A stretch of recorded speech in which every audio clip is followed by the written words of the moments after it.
लेकिन video start करने से पहले ना चैनल को सब्सक्राइब कर दो यार। चैनल को सब्सक्राइब नहीं करते आप, वीडियो देख लेते हो, सांप लगेगा मेरा सांप। चैनल को सब्सक्राइब करो आप भी इसी वक्त, नहीं तो पक्का गर्लफ्रेंड नहीं पटेगी, सिंगल मरोगे तुम, सिंगल। और चलो इसी के साथ शुरुआत करते हैं आज की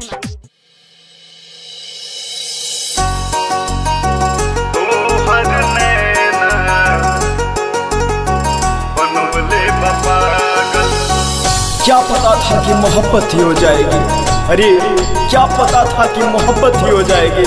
हमें तो बस तेरा मुस्कुराना ही अच्छा लगता था।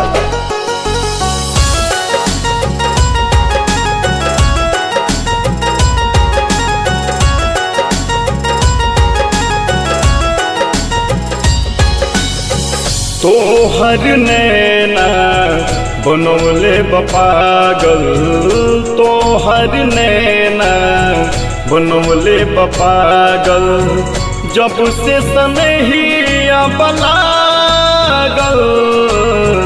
तो हर नैना बनोले बपागल, तो हर नैना बनोले बपागल, जब से सनहिया तोह से बलागल, जब से सनहिया तोह से बलागल, जब से सनहिया तोह से बलागल।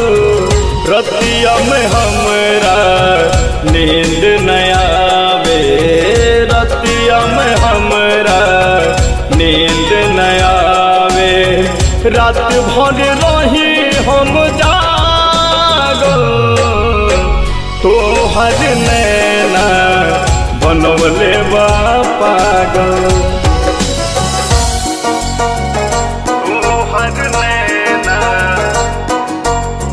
बनवले बा पागल। Music by Arya Sharma.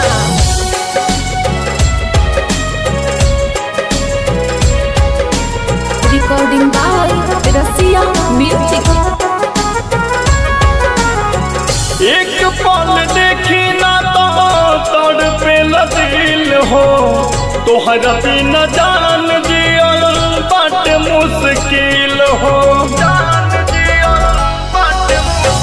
एक पल देखी ना तो तड़पे दिल हो, तोहरा बिना जान जियल बाटे मुश्किल हो।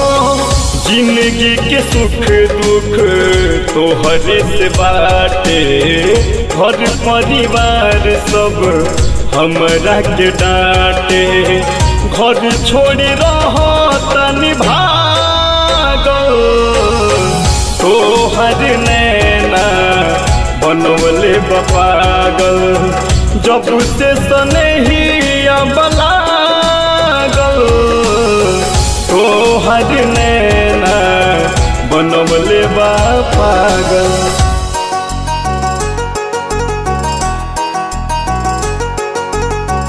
तोहर नैना बनवले बा पागल। कभी सोचा भी नहीं था कि जिंदगी में ऐसा भी फसाना होगा, कभी सोचा भी नहीं था कि जिंदगी में ऐसा भी फसाना होगा। रोना भी जरूरी होगा और आंसू भी छुपाना होगा।